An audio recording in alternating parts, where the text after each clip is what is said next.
Hi, I'm Mina Malik Hussain, and you're watching The Coffee Table. And today we have a wonderful show. It's always wonderful. But I feel like some topics are more serious than others. It doesn't take away from the importance of any of these shows. I think every show that we do is really important, but some shows are more delicate than others, and this is one of them. Today we're going to be talking about grief and trauma management and how one wonderful organization has been doing incredible work in helping people, survivors of terrorist trauma and survivors of any kind of grief and bereavement, cope with a life-changing event. And the thing is that all of us at some point in our lives will experience some form of grief or bereavement or trauma. And the fact that a lot of us live in geographical areas where we are more exposed to violence and trauma than other places. And these are all things that we can't necessarily control. But the good thing is that there is always help available, and one should not ever have to feel like one is dealing with trauma and grief alone, and neither should you have to cope alone, because thank goodness that there are people out there whose work is just magnificent and doing so much for communities and individuals across the country, for sure, if not internationally. So I am so honored to be welcoming on the show today Dr. Fatima Ali Haider, who is a medical doctor as well as an EMDR therapist. She's the co-founder of the Grief Directory, which she set up in 2015. She has read for an MSc in Peace and Conflict at the University of Ulster in Northern Ireland, and is also pursuing a PhD there where the focus on women affected by conflict in Pakistan. We are also joined by Zehra Kamal, who is an Islamabad-based psychologist. She specializes in global mental health and trauma. She supervises the counselors of the mental health helpline Roseanne and also volunteers with the Grief Directory.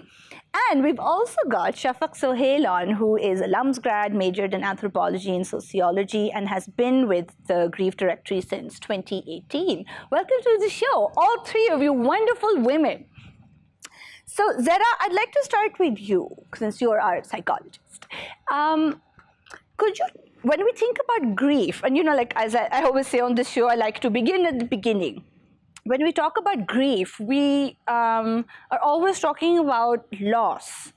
But I think that we also tend to conflate bereavement with grief. So could you sort of tell us what the difference is between those two things?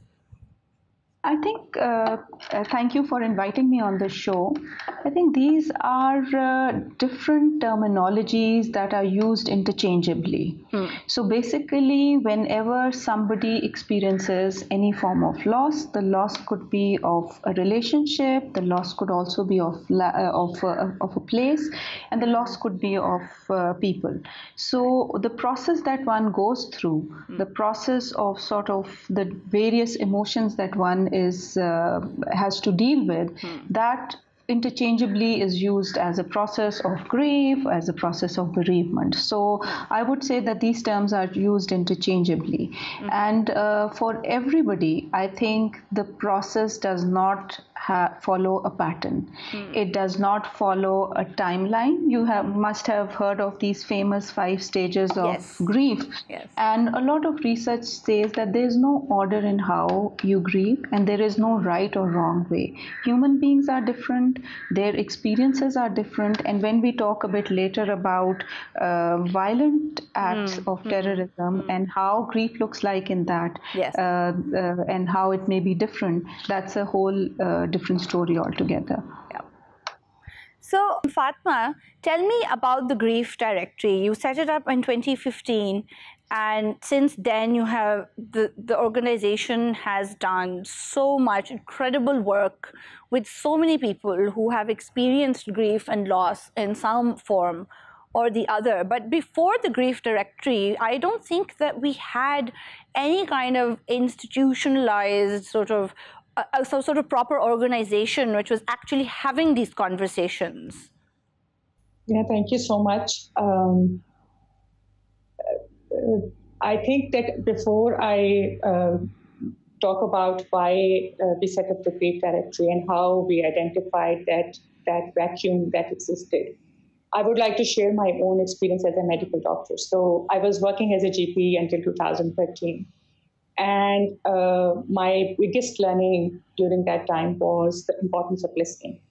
So as a GP, I felt that many patients who came to me did not need psychological support. They just wanted a listening ear. Something I think which is very, very important and which should be given more emphasis when we are training our medical doctors. Then on a second level, when I lost my husband and son, and before that, my family unfortunately lost my father in a plane crash as well. So we faced two major tragedies in 7 years. My second realization was that how to address the grief of women who've been left behind and are basically not breadwinners. And they have to fit in the shoes of their late husbands in a very, very deeply patriarchal culture. Yes. So how to address that? And that applies not just to women who've been widowed, but also to women who have faced tragedies and their husbands have been disabled. So that's the struggle of women. Then on another level, we don't have conversations or enough support for children who have been affected by such violent tragedies. Yes. We never talk about their grief. No, we never talk to them. We never sit with them and try to help them understand what has happened. And Zehra can comment on it as an expert more deeply. But that was my understanding, that we lack such spaces and such support. Yeah. Thirdly, especially for boys, when women have been widowed and boys have been left behind, they are often given, young adolescents have been given the responsibility of taking care of this family. Yes. We snatch away their childhood experiences. So how to address their trauma as well? So they suffer, they try to look after their families, and they try to fulfill the expectations of the people around them. And they also have to try to fit in the shoes of their late fathers. Yes. So that was my personal experience. And based on that, we also realized that on a state level, unfortunately, we don't have any institutions for the support of civilian victims of terrorism. Yes. And that's how we set up my co-founder, Dr. Nureen. She's not here today with us in the program, but she helped me actually understand the need for such an organization. And that's how we started our work. Then the third level at which we realized was that one is the grief of trauma due to violent conflict. So families suffer, and that was my personal experience as well. Then we got in touch with other families as well. Yeah. But another realization that we had through our Facebook page was that there was genuine need to talk about the trauma. So you don't have support groups for women who've lost their spouses. You don't have support groups for adolescents and young students who are suffering maybe from depression, maybe from other issues. And you don't have support groups for mothers who have lost their children. These are such difficult conversations that our society decides not to talk about them, then address the pain. And the one who's suffering feels isolated. So that has been my experience. No, absolutely. And I'm really glad you brought up how it also seems to be, and I don't want to necessarily pin this discomfort with talking about trauma and grief to any one culture. But Shafaq, maybe you can weigh in on this. Do you feel like generally as humans, we are kind of programmed to just feel deeply uncomfortable talking about this and not know how to talk to people who are grieving? Or do you feel like some cultures do adapt better and some cultures' ideas about death and loss are more sort of flexible than other cultures? Absolutely. Thank you so much for the question, Mina.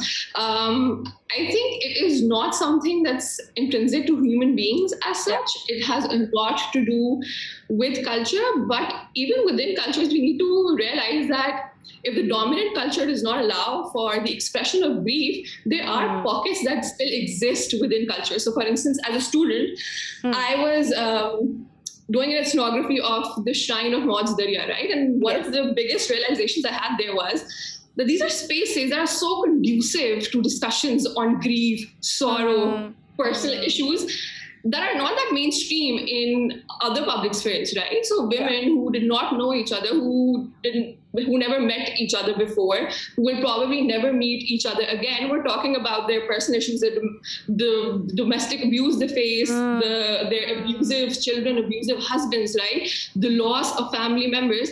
Yeah. They had those conversations, they cried together, they shared their grief, and then they would go their own separate ways, right? Yeah. So those spaces, those little pockets still exist within our society's very poverty. And I think the next step then is to identify these spaces and to amplify and perhaps replicate those spaces. And another point that's linked to this is, again, of recognition that Dr. Fatma also talked about.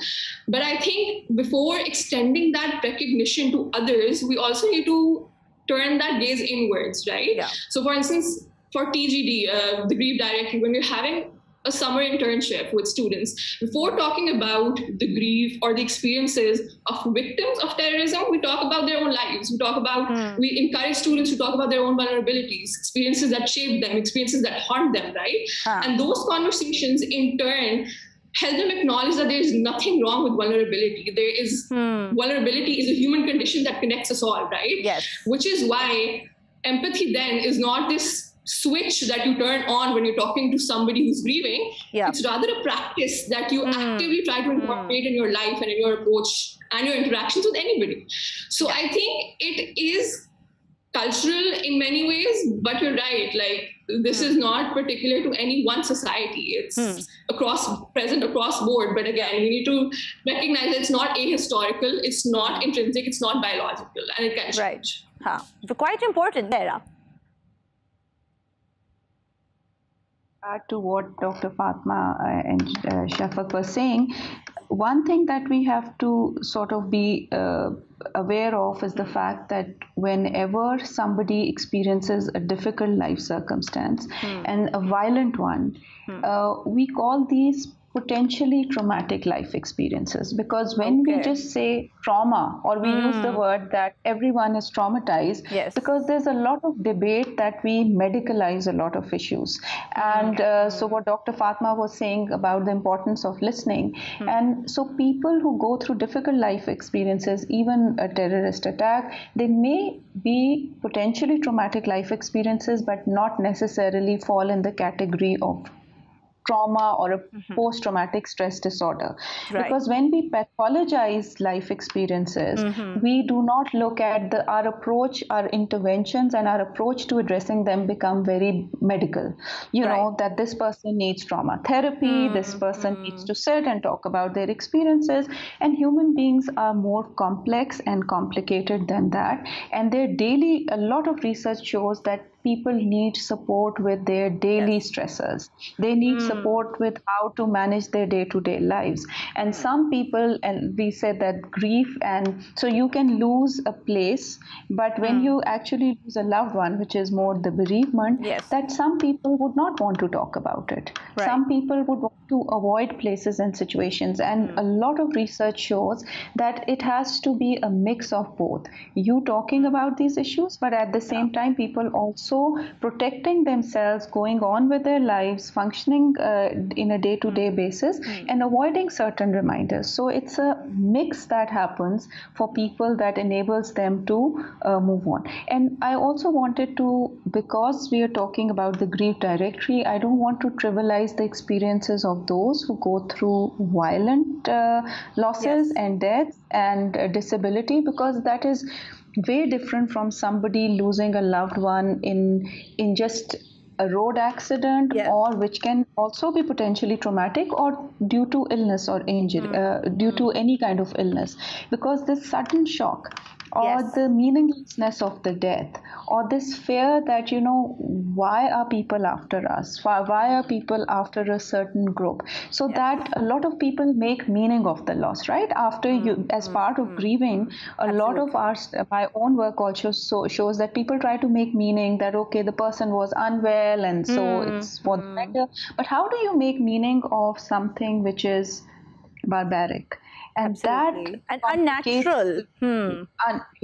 So that I just wanted to highlight that. No, I think that that's a very crucial point, and I want to unpack it in a little more detail. But first, we're going to take a very quick break. Stay with us.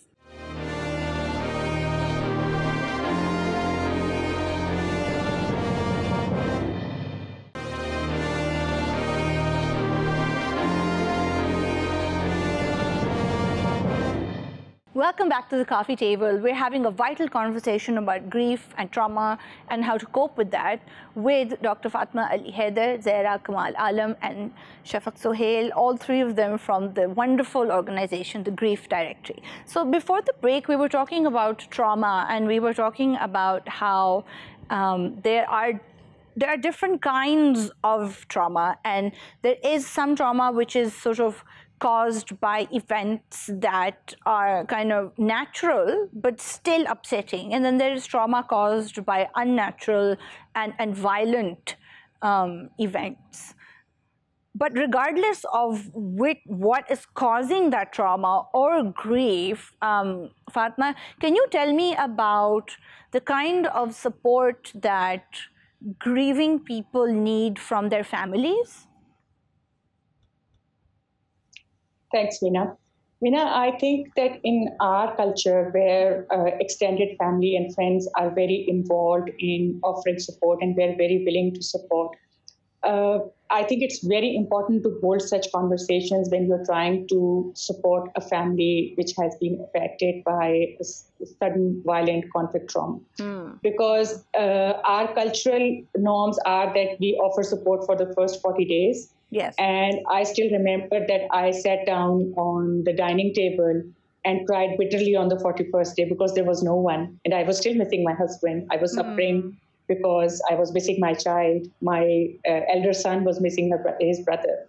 So I think that what these families are struggling with is to build a new normal. But because they were not, unfortunately, prepared for it, yes. So they need support in longer frame of time as compared to prolonged illness, which sort of sometimes already mentally prepares you for what is coming. So I would like to extend this point and say that while it's very, very important for such families to seek psychological support if needed, they also need family support. And what the family and friends can do is probably, rather than saying that, I've frequently heard this sentence that if you need anything, just let me know. Yes. Well, I think the one who's in pain and who's suffering, number one, finds it difficult to identify the needs, and number two, sometimes feels uncomfortable asking for support. So keeping in touch with those families and the bereaved ones on a regular basis is really, really crucial. So if you check up on them once a week, or sometimes sit down on the table with them when they're missing their loved one. So having a meal with them, giving the mother a break from babysitting so that she can visit the graveyard, or maybe accompany her to the graveyard. These are very, they are very taken as very routine activities. But sometimes they become a struggle for those families. Absolutely. So it is very, very important that people keep on reaching out to them. Then I think on a second level, it's very important for our mental health professionals to realize this and to engage the family in such conversations and help the extended family understand how the needs of these traumatized family members can be addressed. Because in many cases, I think they are willing to help, but they just don't know how to understand that. So I think a trauma-focused training, and of course, Zehra can extend on it to her expert opinion. So these trauma-focused trainings for a mental health professional is very, very important for helping these families. Absolutely. And I come back to family also, because often when traumatic events occur, one immediately thinks of immediate family, for example, a spouse or a child. But then there are also parents and siblings and aunts and uncles and cousins. And it's a whole, because no man is an island, you know, like everybody is operating within a larger family structure. And I think it's important to consider entire families as a grieving unit, as it were, where everybody needs some kind of emotional support. And but Fatma, do you think that it's also an unfair expectation on any one family member to provide that kind of support to the other, because everybody is grieving? Yes, of course, Mina. We talked about the concept where if you're in caregiving for longer periods of time, you can experience exhaustion. And I think that's where not just the extended support of the extended family comes in, and it is really, really important. but I think to provide support in a very organized fashion is very important. So, and then I think on a larger level, probably Shafaq can talk about it more, how it is important for the society to help these victims on a larger scale. I think we all have, as human beings, we all have to fulfill our social responsibility towards the ones who are suffering around us. No, I think that is very important. And Shafaq, I will come to you in just 1 second. But before that, Zehra, I wanted to ask you, could you explain what the 5 stages of grief are? Sure, I'll just go through them briefly, and I think the 5 stages that are often talked about, and they're that's denial, anger, bargaining, depression, and acceptance. But what I'm saying is that these are the stages that's kind of what was often believed, but there is no way that the grief goes through these stages, and that there's a particular order. People are different, like I said, and human beings do things differently. So there's no right and wrong. A bit of avoidance happens, a bit of functioning happens, a bit of talking happens. I wanted to build on what Dr. Fatma was saying. I did a small scale research again in communities in Lahore which were affected by terrorist attacks. And for the parents who had lost a child in a terrorist act, as well as for children, one important source of support was family. And for all the things that Dr. Fatma has mentioned, and this can be very important. And I also want to highlight that while training the psychologist and mental health professionals on trauma management is important, but they just form in these kinds of life experiences. I would also like to caution that not everyone needs to go into therapy, and not everything needs to be routed that way. So there's something which we call a mental health and psychosocial support pyramid. And if you look at the pyramid, it's on the top are the few people who would require psychological medical help, then some that will require help of nurses and doctors, just basic support, and the lower 2 layers, the most support is needed in the daily functioning, getting the groceries done, looking for jobs.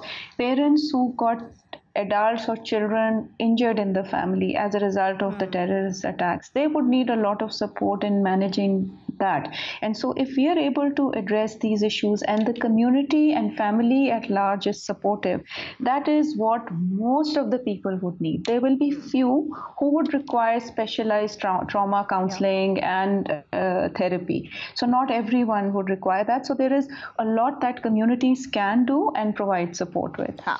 Now, I want to kind of dial it back just a little bit, because we have talked at length about violence and about, for example, terrorist attacks.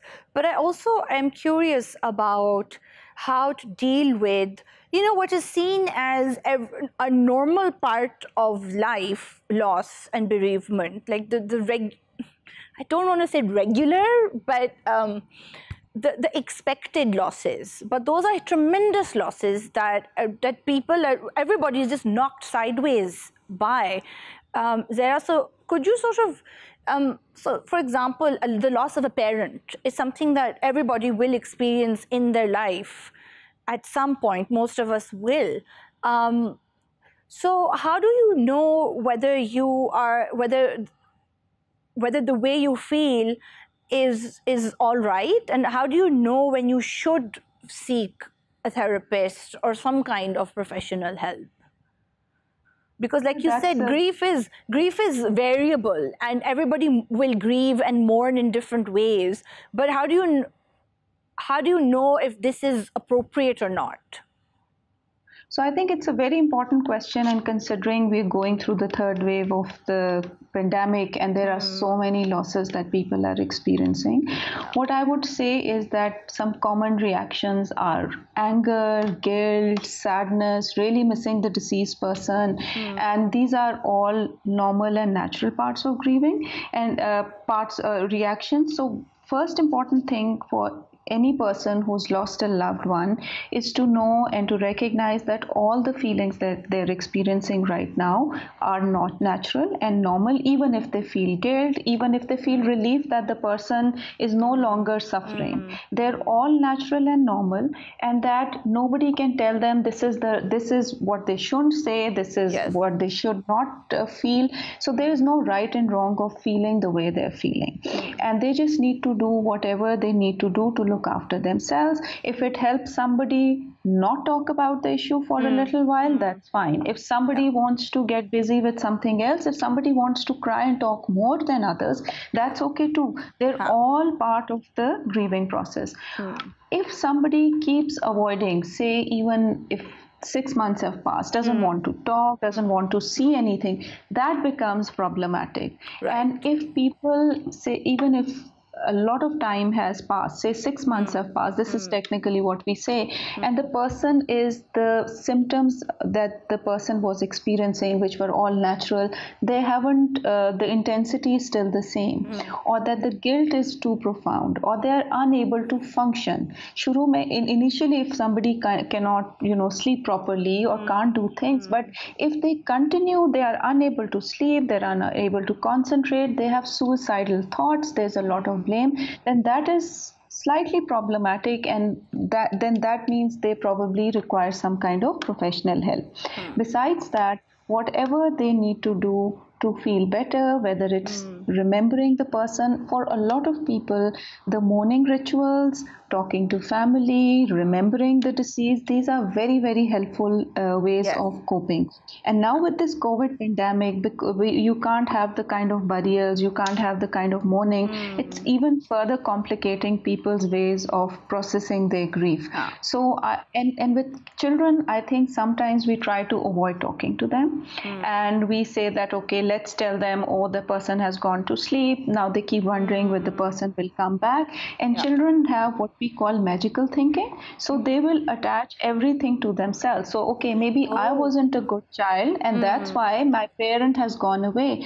I must have caused my parent to go away, or my parent must have died because of that. So really looking for those, clarifying those to the children in an age-appropriate manner would be very important. And of course, the people will have different ways of looking after themselves. So being there to support people, but not really pushing people to feel a certain way or not to say certain things is very important.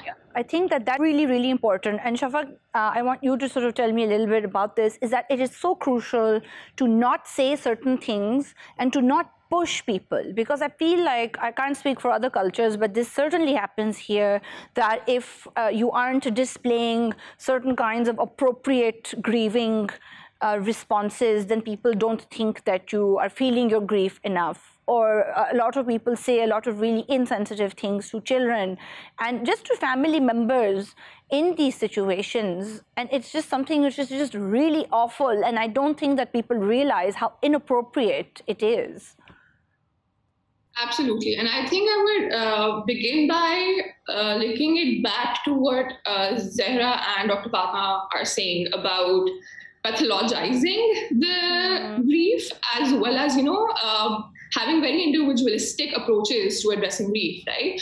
And you brought it up as well. You talked about how it burdens certain family members, for instance, right? So if you just allow me to start with that, and then I'll come back to the ethics of supporting family members. So I think the biggest issue for me, at least, that I have noticed through my interactions, is that this individualistic approach never works. So, and I think the pandemic has made that absolutely crystal clear, that there can be no single way or an individualistic way of approaching that. Grieving can be a collective responsibility, and it needs to be treated as such, whereby we are recognizing that we don't just have to come together and grieve the loss, or we need to mourn the loss, but also we need to have a very victim-centric approach to grief, whereby we recognize and we prioritize and we respect the needs of the victim, right? Where by, we are also mindful of what it is that we need to say, and also when is it that we need to step back and we need to allow the person some space or some, some bandwidth to at least deal with their emotions. And related to that is then something we talk about and is known as the circle of support, right? The circle and of support. This is something Dr. Fatma introduced me to, whereby at the center, at the core of that circle is the person who has experienced that loss. These can be multiple people, right? Loss of father, but also loss of husband, etc. Then there come friends and family. Then there come local organizations such as TGD. And then at the outermost circle, we have professional support, right? Right. And even within the innermost circle, you have these different layers whereby the needs of a child need to be prioritized, right? Because they are not able to make sense, or they're not able to process their emotions, just as Zehra pointed out. And somebody my age is, even though grieving, is in a better position to lead them through it, right? And that proximity also, I think, defines how candid or how involved we should be with somebody's issues. How much is it okay to probe? It should never be okay to probe, right? We also talk about how there are certain occasions when perhaps we need to step back and we need to look at the time, the place, and whether or not it's important for us to be there. So for instance, local organizations should not go the very next day a person has lost their loved one in a terrorist accident, right? Or even distant friends, distant family members shouldn't be there. Neighboring community shouldn't be there on the very first day. That should be a circle that should be limited to just friends and family. If I did interrupt briefly, would this be different for families who were grieving, let's say, somebody who died of, a prolonged illness, or a situation where you were, like Fatma said earlier, prepared for that loss? Would that entail a different approach, or would this sort of sensitivity apply almost equally?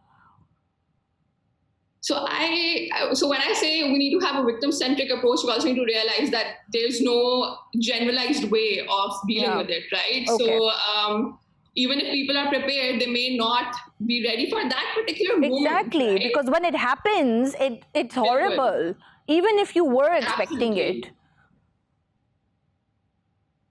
Yeah. So, which is why I don't think there's a particular generalized approach. We need to vary it. We need to have empathy in a way that our empathy evolves according to the person we're dealing with, or the family that we're dealing with, right? And reach out, see whether or not they want us there, and perhaps then offer them our support, right? So I think that is the approach we should take, but perhaps Dr. Fatma can elaborate whether or not she thinks that is the way to go. Absolutely, and I want to ask her in great detail, but first, a quick break. Stay with us.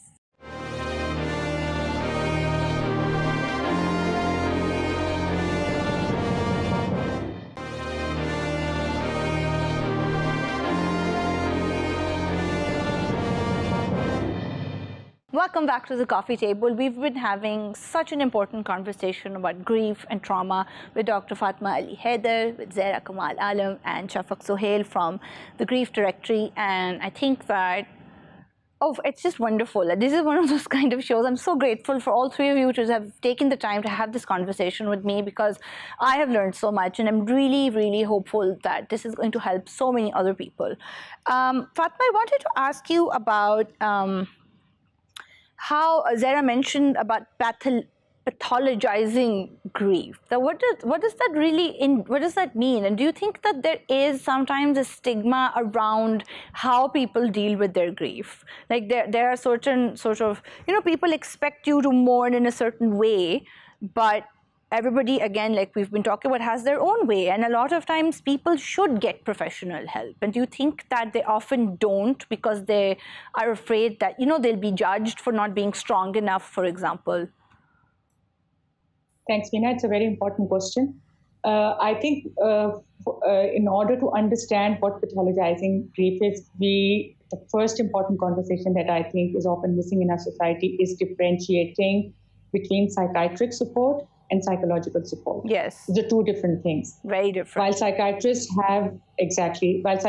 can offer support through medication, psychologists have a totally different approach. Yeah. So I think this is something that we've often experienced with our work with the victims as well, and even in general as well, that when you offer, suggest to people that they may need to talk to somebody, they think that they are going to offer medication as well. So this is one very important differentiation that needs to be made.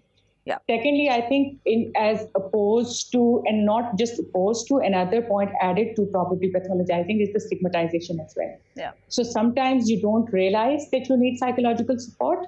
At other times you do need to speak with somebody, but because of the fear that you will be judged or labeled as somebody who's not sane enough, unfortunately, because we sometimes use very harsh words, unfortunately, for people who are struggling. Yes. So he has lost his mind, he cannot function, things like that. So sometimes people are really, really fearful of reaching out to help. No. And I think built on that, the third level is that if somebody does decide to reach out to help, the third thing is that where should they go? So if, like as a GP, I know that our health infrastructure does need a lot of reforms when it comes to mental health support. We don't have emergency psychiatric support strong enough that if somebody is having a psychiatric emergency, where should we take those people?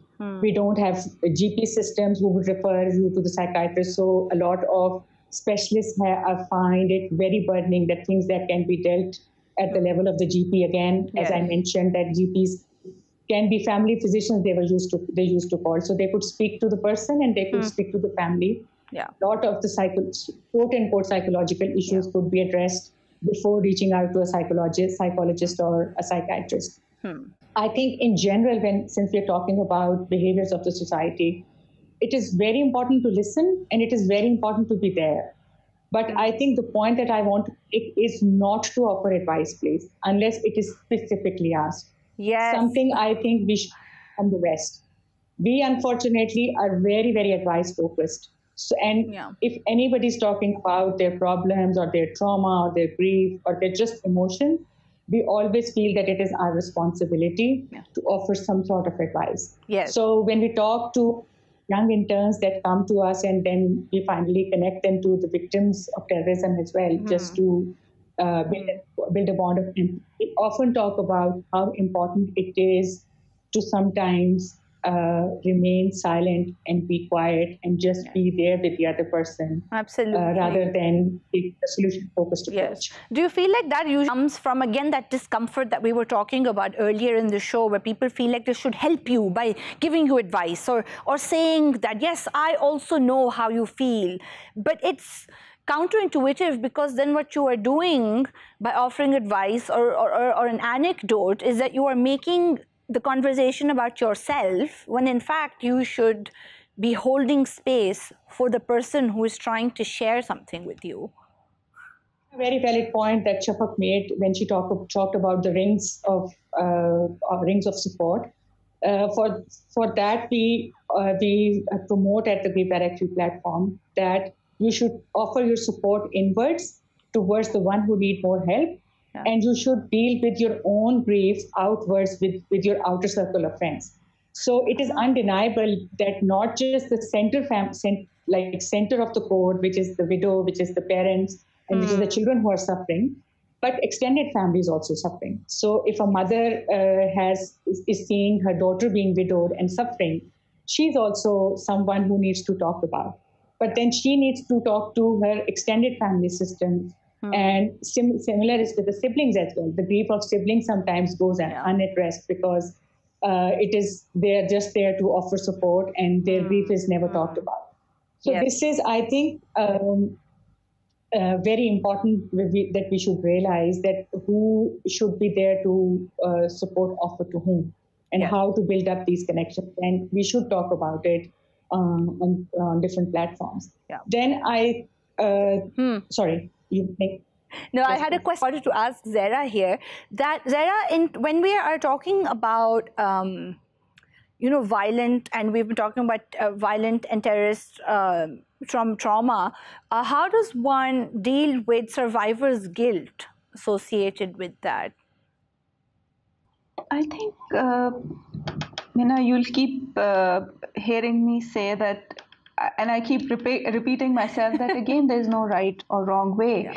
I think the important thing is to bring it up and just to let people talk and let people process and let people express. And that's all one can say, because the healing comes with when there is opportunity for people to talk, where they feel they will not be judged. And when we try to, I was listening to the conversation, and sometimes we feel so uncomfortable when people talk that we try to comfort them by saying, don't think this way. Stop feeling this way. It'll be fine. And that's our own way of helping them, but one doesn't need to, because it makes them feel like their issues are being trivialized. So, and I think, again, if somebody talks to you about it, letting them know that, listen, a lot of people also experience that, and that's fine. So that's one thing that is a huge comfort, to know that this is not them feeling a certain way where others may not be feeling this way. Yeah. Yes. Quite right. Previously in the show, we talked about how we try to rationalize traumatic, sudden, terrible things that happen to us, and we try to make sense of them. And I feel like one way of trying to make sense of that is by being a little fatalistic about it and saying that perhaps this was God's will. And do you think that is, how helpful is that also to say to somebody who is grieving? I think us saying that will not make sense. If the person themselves feel a certain way, that's okay. Again, I'll refer to the research that I did. It's a very small scale one, and a lot of the parents were coping through these religious beliefs that, okay, it was supposed to happen, this was meant to be, and we know that this person is in a better place. But this will not apply to everyone, because if you say to somebody who's not feeling this way, and especially who's lost a loved one in a senseless act of terrorism, it's not going to help. So while faith and religious beliefs can be very helpful in helping people cope, we shouldn't be pushing them down somebody's throat who's not feeling a certain way about it. And that's important. Fatma, I've been thinking about how we've been talking about children, for example, and how they are very vulnerable, especially when they're trying to come to terms with grief. Are there other vulnerable groups that need our support, but we often don't kind of think about that when we are sort of trying to support a grieving family? Mina, I would like to mention that, yes, there are some vulnerable groups which do become invisible. So, for example, if you're talking about terrorism conflict, if a bomb blast happened in a mosque, it will be mostly men who lost their lives, unfortunately. Yes. So when we talk about the casualty numbers, we talk about the men, unfortunately, who've been lost. But we never talk about the families who've been left behind. And those families would include women, and then children, and then, unfortunately, in some situations, old parents as well. Yes. So these are some of the vulnerable groups. But when we started the grief directory, and we, because it was very personal to me, I was looking for the rescue worker who had held my son's hand, and I wanted to know what was his last words, was he in pain? And through that, we connected with the Rescue 112. And I'm eternally grateful to them for the kind of support that they offered. But then we did a small bit of research activity with them of about 100 participants. And what we realized was that what we are also ignoring is another population of invisible communities, which are the first responders. And these first responders include both the police, as well as the rescue workers, who are the first ones to be there at any site of trauma, be it a violent incident of terrorism or fire or even just a medical collapse. emergency. or even just a medical emergency when they take a patient to the hospital.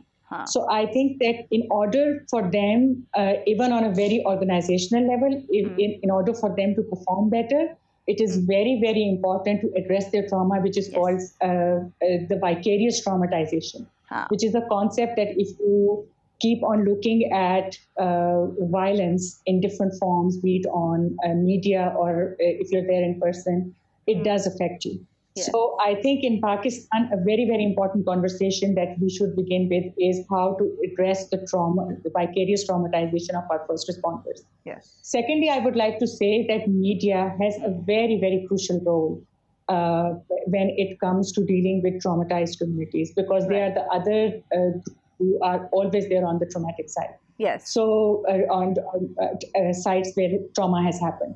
So are we doing anything to help them to address their own trauma? That is number one. And number two, how should we train our young budding journalists and young budding media professionals that they are well equipped to talk to the victims and other traumatized communities before they reach out to them? What kind of conversations, again, what Shafaq mentioned, when to reach out to families, what to say to them, what not to say to them, and how should this be communicated to the public so that it builds a bond of empathy rather than create apathy in the society, where the society thinks that it's just another number and we should move on. Absolutely. So I think training of the really, and it really leading by example also. I think that sensitive, empathetic reporting would also show people watching how to speak to people in those situations. Well, thank you so much, Fatima, Zehra, and Shafaq, for being with me today and this very, very important and difficult conversation. Thank you so much for the work that all of you are doing with the Grief Directory. The Grief Directory is on Facebook. If you sort of do a quick search, you'll be able to find it in a jiffy.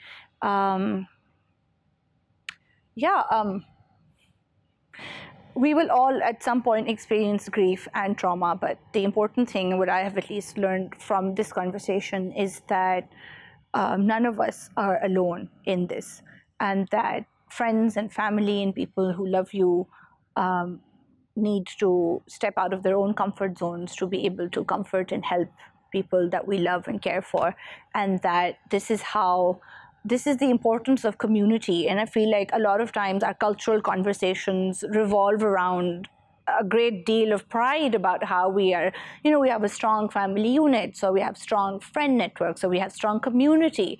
But these are the instances where really you have to put your money where your mouth is. It's not enough to just be proud of it and pat yourself on the back, but when real life happens, how do we respond? And it is a continuous process of educating ourselves, and I hope that this show today has been one small step in that education. Thank you guys for watching. If you're watching this on YouTube, don't forget to like and subscribe, and we will see you next time on the coffee table. Bye now.